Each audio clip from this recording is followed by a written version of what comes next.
Бүгін жымға 21 август эфирда Соба телевидениесі. Отна информацион студиясында сізні мен Райля Ғалявені сәлемлейм. Исәнмісіз біздің бүгінгі шығарылышта. Районыбызда урақ экватор шегін ұзды, тоғын ішләген қадар ішлесі бар әлі. Біздің ишік алды республика программасы район бойынша 50 ишік алдына барып жетәшек. Бүгінге шуның дүртісінде ішкірлей. Республиканың мәғариф қызметкерлері август конференциясында Собаның сәләтлі балалар мәктәбі оқытушысы Гүлнур Байкиеваға Татарстан Республикасының халық оқытушысы исеме берілді.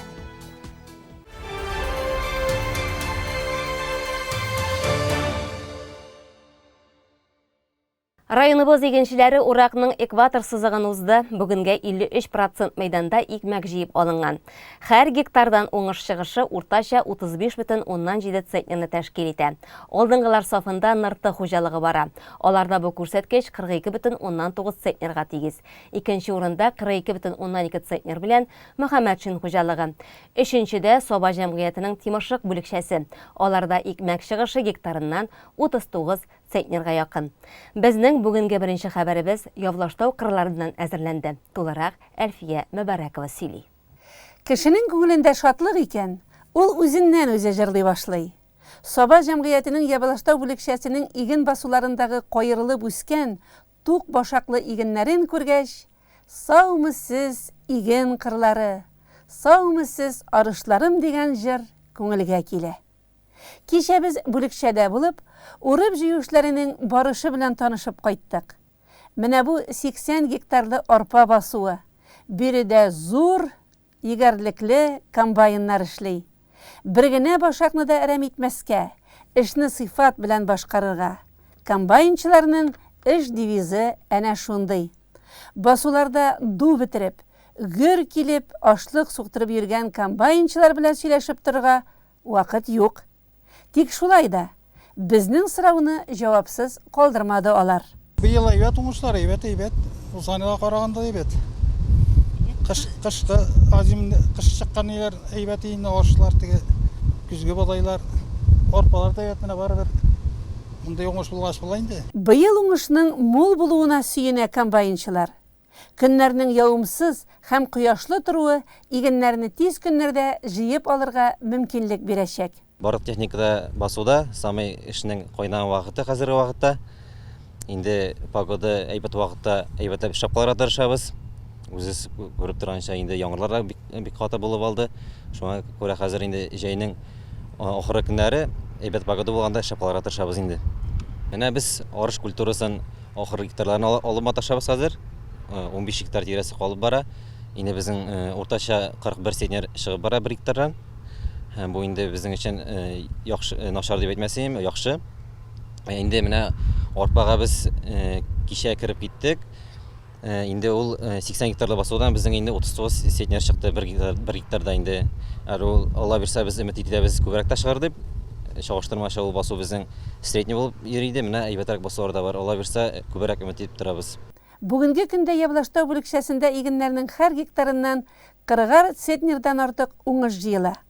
Басулардагы ашлыкны ындыр табакларына КАМАЗ автомашинасы шоферлары Рөстәм Хөсәенов белән Рамазан Хөсәеновлар ташып тора. Шушы үстергән игеннәрне югалтмыйча җыеп алып, техникалар төзек булып, шушы механизаторлар исән-сау эшләп, шушы игеннәрне җыеп алып, амбарларга кертеп салу бурышы тора инде бүген көндә. Шуның өчен без менә көнне төнлә алмыйча инде бөтен специалистлар белән бергә басуда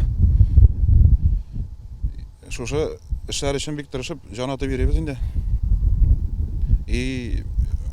Нәрсә әйтәсем килә яңадан менә шушы урып җыюда катнашкан барлык механизаторларга, КАМАЗ шоферларына, амбар эшчеләренә, барлык менә безнең кем катнаша барлык кешегә бик зур рәхмәт. Инде шушы изге эш бит инде ул икмәк үстерү. Шушы икмәкләрне үстереп алып амбарларга кертеп салсак, бик теге курыкмыйча кышларыбыз өметләнеп калам. Бүген хуҗалыкта урып җыю эшләре белән бер рәттән басуларда салам җыела, җир эшкәртелә, чәчү эшләре бара, чәчү өчен ырлык хәстәрләнә. Халыкта шундый мәкаль бар. Басудагысы түгел, амбардагысы ашлык диләр. Әйе, Амбарға кайткан ашлык инде ул ышанычлы кулларда. Ындыр табагында эш сменада алып барыла. Авыл интеллигенциясы, мәктәп укучылары, шулай ук читтән килүчеләр дә ындыр табагында күңел биреп эшлиләр. Хуҗа кеше дә көнгә берничә тапкыр килеп, биредәге эшнең барышы белән кызыксына. Ындыргыда бүгенге көндә оешкан эштә бөтен эш бар инде. Басудан бүгенге көндә ашлык әйбәт кайта. 7000 ситнер ашлык кайтты. Шуның 5000 арыш бүгенге көндә кайтты. 2000 ситнер инде арпа ташыдылар инде. Әле һаман эш бар менә. Кичкә әле күпме булыр Алла бирсә. Пагонлар бер чамасы. Ачык һавада ята ашлык дип бик борчылмыйсызмы? Юк, менә кичә ташыган арпа бу. Кичә көндә бүгенге көндә районга заттык 800 ситнер инде. Кичкә тагын затасы бар Алла бирсә. Кайтып кая куясың инде. Амбарларга пока аны кертеп булмый. Кызы 25 эшләп тора. Ансында арыш киптерелә инде. Менә ындыр табагында эшләүчеләр хакында да әйтсәгез иде. Кемнәр эшли, ничә сменада эш алып барыла? Бүгенге көндә менә кызы 25 дигән агрегатыбызда 3 смена чистарту киптерүшләре бар инде. Кызы 5 дигән агрегат бар, анда 600 ситнер арыш семьясы чистартып чыгардык. Складларга салдык киләсе ел өчен инде. Үзебезнең егетләр эшлиләр инде, читтән дә киләләр. Аннары ниләр мәктәпләрдә килеп булышалар инде бүгенге көндә. Алар эшли инде. Шулар белән әкренләп эшне алып барабыз. Алтын көзнең мул уңышын җыюда яблаштаулылар сынатмыйлар. Алдагы көннәрдә дә эшләре гөрләп барсын дибез. Икми иген шытмас, үйрәнми белем юкмас дип халкыбыз бик белеп әйткән. Һәм җир өлкәсендә белемнең көннән-көн ныграк мөһимлегенә төшенә барабыз. Хәзерге алдынгы технологияләр игенчелеккә яшен тизлеге белән киреп бара. Аларны вакытында үзләштерү, кыр эшләрендә куллану уңыш җыйганда татлы җимешләрен бирә. Менә 5нче елларын инде Сабаның аграр көллияте юлбат хуҗалыгы кырларында игенчелек буенча тәҗрибәләр алып бара. Максатлары отышлы нәтиҗәләрне район басуларында кулланып, уңышның күләмен генә түгел, сыйфатын да арттыруга ирешү. Безнең хәбәр. Юлбат хуҗалыгының бу басуы 113 гектар мәйданны кылачлый. Монда иртә яздан бодайның Ульяновская 105 сорты чәчелә. Һәм менә бүгенгәчә игенчелекнең барлык периодларында тиешле таләпләр үтәлеп, ул игелә. Бу эшләрнең барысы да галимнәрнең, белгечләрнең зур контроле астында бара. 2016 елдан башлап аграр көллият белән берлектә аның директоры Закирҗан Бикмөхәммәтов җитәкчелегендә бу кырларда тәҗрибә куела. Җаваплы башкаручы Юлбат хуҗалыгының баш агрономы Фидаил Хисамиев.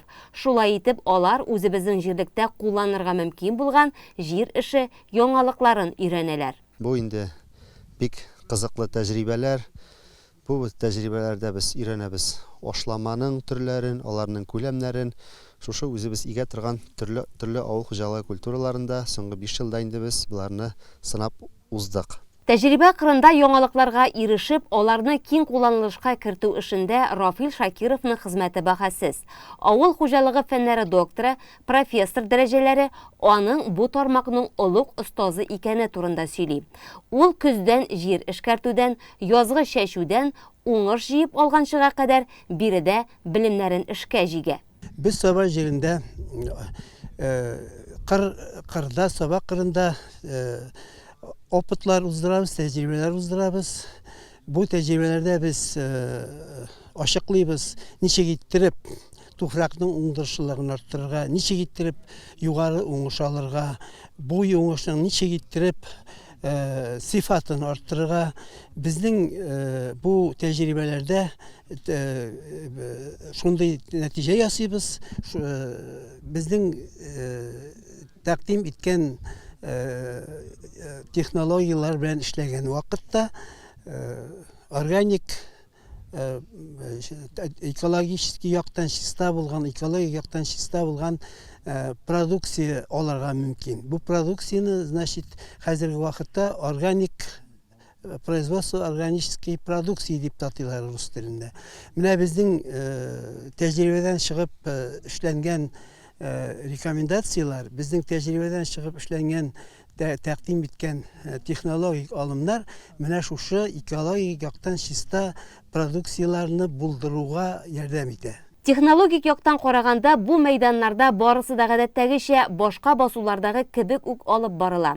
Шешкен вакытта ук ашламасы кертелә, аннары шүпкә каршы эшкәртелә, яфрактан тукландыру да үтәлә. Башак, бөртекләр формалашкач, яңадан да ширләргә каршы профилактик чаралар күрелә.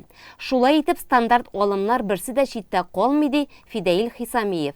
Төп яңалык шунда, алар менә шушы эш фазаларында җитештерүгә яңа гына кирип килүче ашламаларны кулланалар. Безнең бу участокларда инде эшкәртелә үсемлекләр су белән. Су чыгарыла инде махсус прибор аркылы. Әле приборны без үзебездә өйрәнәбез генә. Бу Италиядән кайткан прибор. Моның серләрен инде без үзебездә белеп бетермибез. Ичендә нәрсә икәнен белмибез инде дөресен генә әйткәндә. Менә шушы прибордан эшкәртеп чыгарылган су белән генә эшкәртелгән делянкалар бар безнең. Шулай ук инде Чүпрәле районында циолит ятмалары бар, бик күп төрле. Менә шул бу циолит инде табигый руда. Моны инде кырларга керткән очракта нәтиҗәсе бар, нәтиҗәсе күренә. Бу руданы кулланалар. Ну, керткән вакытта бу руданың куллану күләмнәре бик күп. 5 тоннадан 30 тонна хәтле 1 гектарга. Шуннан соң инде ул туфракка керткәннән соң 3-4 айдан соң гына үзенең күрсәтә башлый, аның туклыклы матдәләрен үсемлекләр куллана башлыйлар. Безнең бу тәҗрибә кырында инде шушы циолитның тузанга әйләндерелгән түрі кулланыла дип әйтик инде, гади тел белән әйткәндә, бу инде махсус прибор ярдәмендә тузанга әйләндерелә, һәм без шушыны кулланабыз. Менә буның инде этикеткаларда күренә инде безнең 3% дигән язулар бар инде, этикеткалар, делянкалар бар, безнең 10% дигән делянкалар бар. 3% делянка дигән участоклар инде безнең 1 гектарына 5 килограмм циолит белән эшкәртелде инде. 10% дигәне 1 гектарга 16 килограмм. Менә күргәнегезчә инде 30 тонна белән 16 килограммның инде аермасы бик зур. Менә без шушы тәҗрибә кырында шуны чагыштырып карыйбыз берсе белән, аны үсемлекнең төрле фазасында кулланабыз. Узган ел инде безнең тәҗрибәләр күбрәк, киңрәк масштабтайы. Арпада, бытайда, бәрәңгедә 35 делянка иде безнең. Хәзер инде узган ел сойлап алып, менә шул алга таба үзебезгә өйрәнү өчен делянкаларны, аларның санын киметтек. Эффективнырак дип әйтик инде, русча әйтеп әйткәндә, күзгә күренә торганрак, нәтиҗәсен тоеп була торганрак эшкәртү алымнарын инде менә алга таба өйрәнүне дәвам итәбез. Бу тәҗрибәләрнең иң төп асылы ахыр килеп, экономик яктан да, экологик яктан да чиста продукция тәкъдим итә торган алымнарны үзләштерү. Закирҗан Бикмөхәммәтов һәм Фидаил Хисамиевларның 5 ел дәвамында алып барган бу сынаулары җир, игенчелек, авыл хуҗалыгы өлкәсе фәненә үз өлешен кертә дияргә кирәк. Бер үк вакытта бу хезмәтләр аларның фәнни эшләренең практик өлеше булып бара. Наш двор безнең ишегалды республика программасы кысаларында районыбызда агымдагы елда күп фатирлы йортлар урнашкан 5 ишегалды төзекләндереләчәк. Бойлар сабасында быелга каралган 1 ишегалдында инде эшләр тамам. Шәмәрдән авылындагы 4 ишегалдында исә бүген төзелешләр бара. 2024 елга кадәр район буенча барлыгы 50 ишегалды тәртипкә китерү күздә тотыла. Теманы Гөлназ Гатауллина дәвам итә. Иң төп эш бүген Шәмәрдән авылындагы Совет урамы 2нче йорт урнашкан ишегалдында бара. Иң күләмле эшләрдән нәкъ менә шушы ишегалдына каралган. Төзекләндерүгә Казан шәһәренең Прогресс оешмасы алынган. Борт каменнар куябыз, поребриклар, тротуарный, дорожный, основание әзерлибез, ком кертәбез, щебенка, парковка урыннары ясыйбыз инде, под асфальт әзерлибез инде монда площадкалар. Монда детский площадкалар предусмотрены в дальнейшем ясарга. Биредә барлык эш бер юлы башкарыла. Машина кую урыннарына таш җәелә, тротуарлар да эшләнә. Шул ук вакытта тагын бер бригада йортның бер як фасадына тулы ремонт эшенә дә керешкән.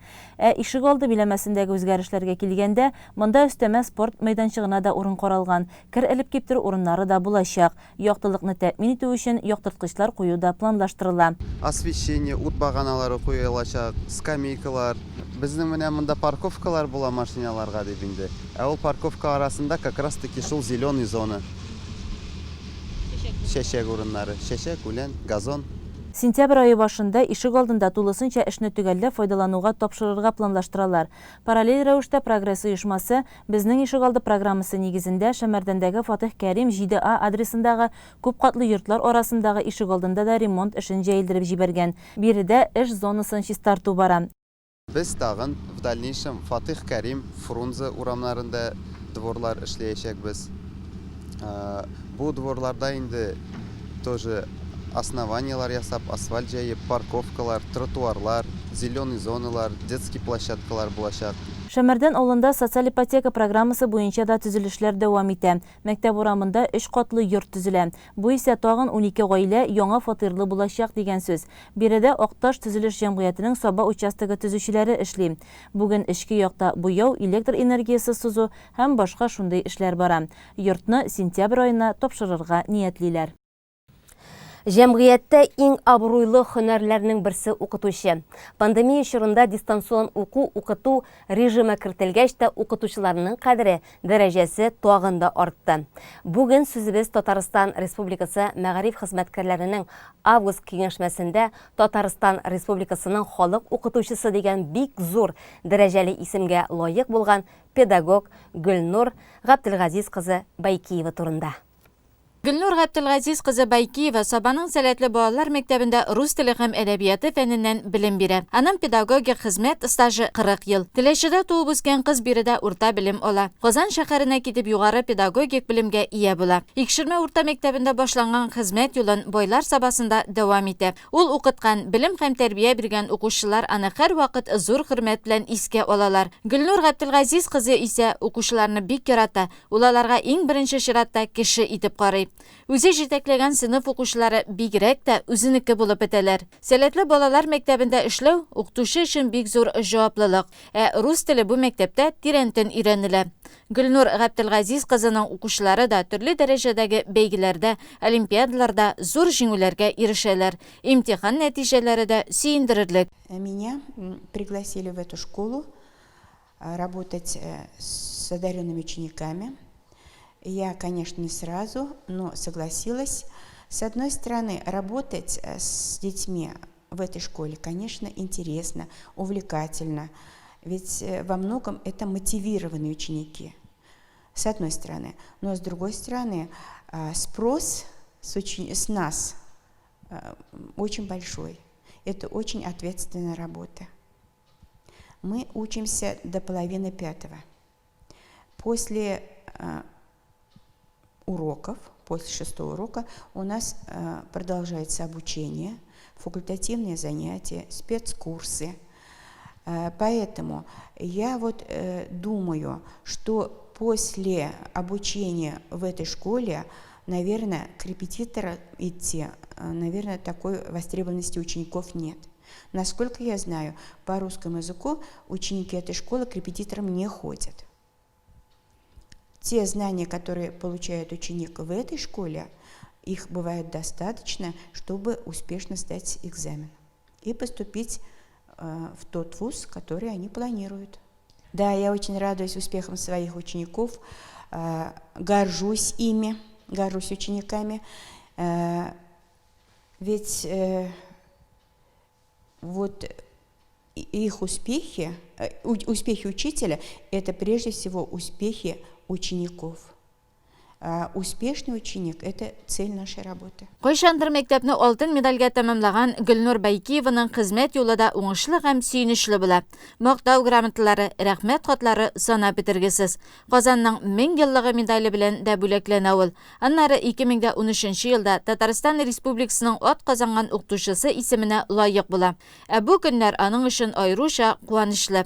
Мәгариф хезмәткәрләренең Алабуга шәһәрендә үткән традицион август киңәшмәсендә Татарстан президенты Рөстәм Миннеханов аңа Татарстан Республикасының халык укытучысы дигән мактаулы исем бирде. Да, это, конечно, большой стимул. Наверное, можно уж и подумать и об отдыхе, но получив эту награду, народный учитель, я чувствую, что эту награду надо оправдать. Надо работать дальше в меру своих сил и возможностей. Я еще не вышла из зала, где нам вручали награду. Там телефоном пользоваться было же нельзя. выйдя из зала, я увидела у себя очень много сообщений в телефоне. Это и родственники, это и ученики, это и родители, это и коллеги. И все искренне, очень искренне, я почувствовала это, поздравляли меня с наградой. И больше всего мне понравилось то, что они все считают, что я достойна этой награды. Они так и пишут, или когда разговариваем по телефону, говорят: вы достойны этой награды. Вот это мне даже понравилось больше, чем поздравления. Яңа уку йылы башланырга санаулы көннәр калып бара. Укытучылар җәйге ялдан соң укучыларны каршы алырга әзерләнә, бер-берсе белән күрешәләр. Гөлнур Габделгазиз кызы сагынып күрешкән хезмәттәшләрнең ихлас котлауларын кабул итә. Без Гөлнур Газизовна белән күп еллар бергә эшлибез. Иң башта без гимназиядә эшләдек һәм соңыннан менә шушы сәләтле балалар мәктәбендә бергә эшли башладык. Гөлнур Газизовны да сагындым, мәктәпне дә сагындым. Гөлнур Газизовна турында нәрсә әйтә алам? Ул чын күңеленнән үз эшенә бирелеп эшли торган кеше. Нәтиҗә булсын, балалар белемне булсын, рус телен һәм рус әдәбиятын ныклап белсеннәр дип тырышып эшли торган укытучы ул. Шуның өчен аны балалар да бик яраталар һәм бик ихтирам итәләр. Һәм ел сайын Гөлнур Газизовна ул шундый зур нәтиҗәләр күрсәтә. Бердәм имтиханнан 100 баллы укучылары бар аның. Олимпиадаларда җиңүчеләре бар. Һәм шуның өчен Гөлнур Газизовна ул безгә үрнәк булып тора. Ничек итеп эшләргә, ничек балалар белән уртак тел табырга, ничек ата-аналар белән эш итәргә һәм ничек шундый зур нәтиҗәләргә килергә. Ул чынлап тагын зур хәрефтән укытучы. Талантлы укытучы үз белемен башкаларга бирә, авырлыкларны җиңеләйтә, бала күңелен аңлый белә. Буның өчен укытучы булып туарга, гомерең буе укытучы булып яшәргә кирәк. Укытучы ул һөнәр генә түгел, ул аның язмышы. Сабаның сәләтле балалар мәктәбе укытучысы Гөлнур Байкиева өчен 1 сентябрь белем бәйрәме елдагы иң зур кадерле бәйрәм. Ул аны ел сайын дулкынланып көтеп ала. Начинаю каждый учебный год с большим волнением. Захожу в класс как в первый раз. Вот это вот волнение перед 1 сентября так и не прошло. С большим волнением захожу, но постепенно вхожу в этот график работы. И, конечно, и надежды большие, и обязанности большие. Все-таки 10-11 классы. 11 классы надо подготовить к экзаменам на таком уровне, чтобы они смогли поступить в высшее учебное заведение. А вот наши ученики поступают в высшее учебное заведение не только в пределах нашей республики, но и всей страны. Наши ученики, мои в том числе, учатся и в Москве, и в Петербурге. Благодаря вот хорошим результатам экзаменов и достижениям на олимпиадах они смогли поступить в такие престижные вузы. Укытучы һөнәренә гомер буе тугры калган Гөлнур Байкиева берничә көннән укучылары белән күрешер, һәр дәресенә беренче дәрескә әзерләнгән кебек бик ныклап әзерләнер. Шул ук вакытта бала күңеленә изгелек орлыклары чәчкәндә бөтен тормыш тәҗрибәсен, белемен балаларга бирергә, күңел җылысын өләшергә дә әзер мөгаллим, укытучы ул. 11-15 август көннәрендә Казан шәһәренең Идел яшьләр үзәгендә Алтын каләм фестивале үтте. Районыбызның Улы Кибәче урта мәктәбе укучысы Изия Гафиятова һәм Тимершык урта мәктәбе укучысы Ойлия Хаҗиева фестивальдән зур җиңү белән кайттылар. Балалар, яшүсмерләр һәм яшьләр матбугатының Алтын каләм республика фестивале быел 25-нче тапкыр үткәрелде. Илзия һәм Ойлия, аларның укытучылары, Улы Кибәче урта мәктәбе укытучысы Әниса Гафиятова, Тимершык урта мәктәбе укытучысы Минсылу Миннеханова Саба дулкыннары телерадиокомпаниясына килеп үзләренең тәэсирләре белән уртаклаштылар. 5 көн дәвам иткән фестиваль дәвамында кызлар, данлыклы журналистлар, җәмәгать эшлеклеләре белән шашканнар, мәкаләләр язганнар, гомумән журналист һөнәренең асылына төшенгәннәр. Тимершык Тимершик урта мектебендә каләм тибрәтергә, иҗат белән шөгыльләнергә яратучы укучылар өчен күп еллар дәвамында Өмет йолдызы түгәрәге эшләп килә. Күп фәннәрдән олимпиадаларда катнашып, җиңүләр яулаган Ойлия да иҗатка битараф түгел. Фестивальдә дә ул сынатмаган. Басма матбугат номинациясендә 2нче дәрәҗәдәге дипломга лаек булган һәм үзенә киләчәктә журналист һөнәрен сайлаячакмын дигән ныклы максат куйган. Алтын каләм фестиваленнән соң шушы һөнәргә минем мәхәббәтем тагын да күбәйде, чөнки мин аның бу һөнәрнең асылына төшендем. Менә шушындый матур журналлар чыгардык. Безнең журналыбыз Сакмак дип атала. Һәм шушындый матур эшләр чыгарганга мин чиксез бәхетле һәм бу һөнәргә, журналист һөнәренә мәхәббәтем тагын да зурайды дип әйтәсем килә. Без Марат Бариев белән очраштык. Аннан соң без онлайн рәвештә Лондонда яшәүче журналист белән Тимур Сиразиев белән очраштык. Аңа мин үземнең сорауларымны бирдем. Олы Кибеш урта мәктәбе укучысы Илзия Гафиятованың әлеге фестивальдә 1нче дәрәҗәдәге дипломга лаек булуы, аның никадәр тырыш, максатчан, эзләнүчән булуы турында сөйли. Әнисе һәм укытучысы Әниса ханым Гафиятова үзе дә әдәбиятка, иҗатка мөкиббән кеше. Уртак тырышлыкның нәтиҗәсе сөенечле. Алтын каләм фестивале үзеңне, сәләтеңне күрсәтергә дә мөмкинлек бирә. Газетаны чыгару өчен йокыны да онытырга туры килде ди Илзия. Әле һаманда беренче журналыгыңа ышанып бетеп булмый, һаманда ышанасы килмәй. Һәм ул бары тик яхшы тәэсирләр генә. Безнең журналыбызның исеме Шикәр дип атала. Безнең белән шикәрсез дә тәмле. Һәм мин монда үземнең 5 язмам чыкты. Без бер төркемдә эшләдек 9 кеше. Безнең баш мөхәрриребез ул Рүзәл Шәрипов иде һәм һәр көнне аның ярдәмчеләре булып без тордык. Һәм башыннан ахырына кадәр бөтенебезнең дә язмалары киреп бетте. Шушы гәҗиткә, журналга бөтенебез бергә эшләдек. Саба районы мәктәпләрендә журналист һөнәрен сайларга теләгән, әдәби иҗат белән кызыксынган укучылар өчен күп еллар дәвамында серле каләм бәйгесе үткәрелеп килде. Дөрес, быел пандемия сәбәпле зурлап нәтиҗәләр әлегә ясалмады, ләкин бу бәйге тукталачак дигән сүз түгел. Журналист һөнәрен сайларга теләгән укучылар белән эшләргә без һәрвакыт әзер ди яшьләр үзәге белгече Алиса Гомәрова. Безнең уку елы дәвамында, уку елы башыннан яшьләр үзәге белән Казан федераль уку йорты мөгаллиме Рәсимә Апагалиева белән берлектә эшләнгән проект эшләнеп килде. Бу инде безнең яшь журналистлар мәктәбе дип атала.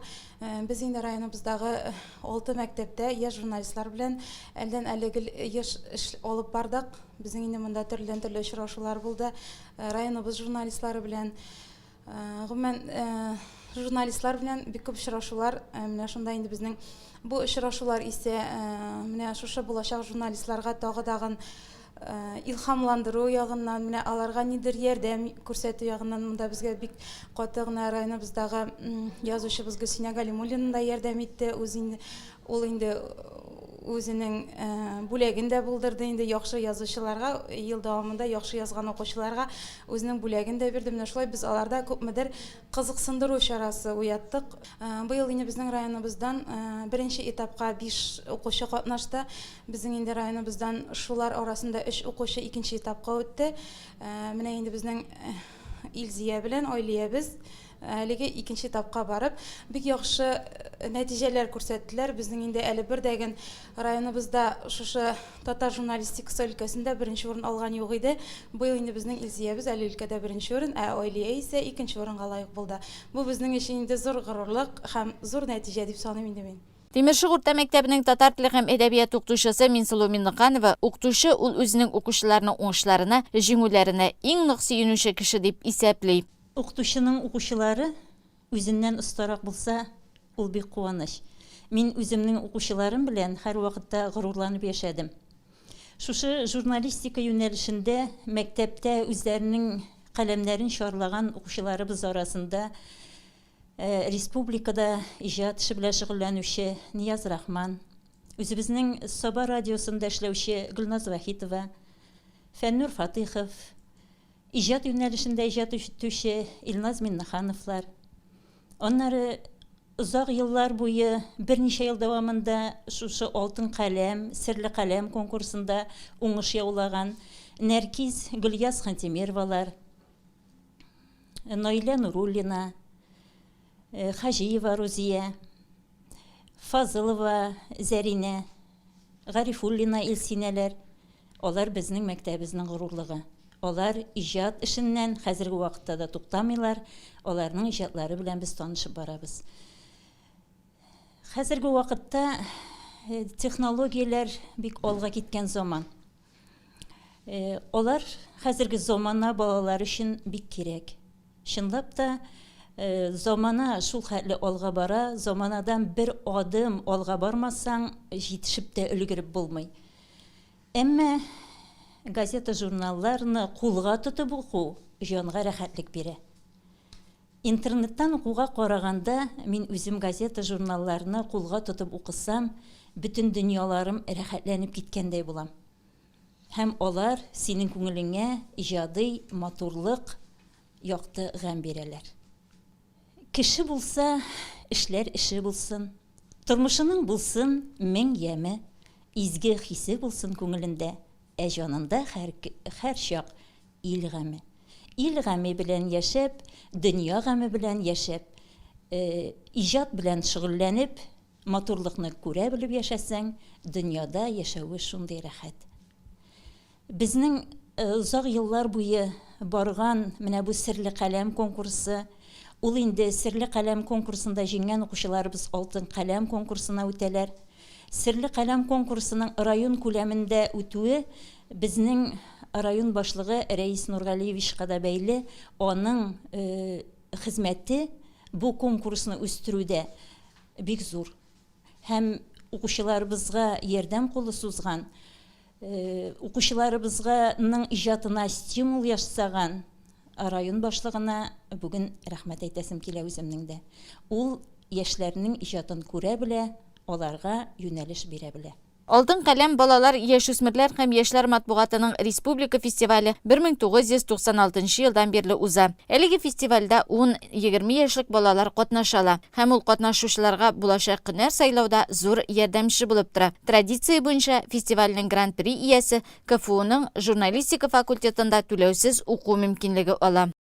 Атна информацион программасы кысаларында сезнең игътибарга әзерләгән хәбәрләребез шулар иде. Безнең тапшыруларны экранда күрсәтелгән сылтамалар аша ВКонтакте һәм YouTube каналларыннан да үзегез теләгән вакытта кирип карый аласыз. Саба сулышы Саба хәбәрләрендә. Реклама чыгарылышыннан соң җырым бүләгем студиясында очрашырбыз. Бездән аерылмагыз.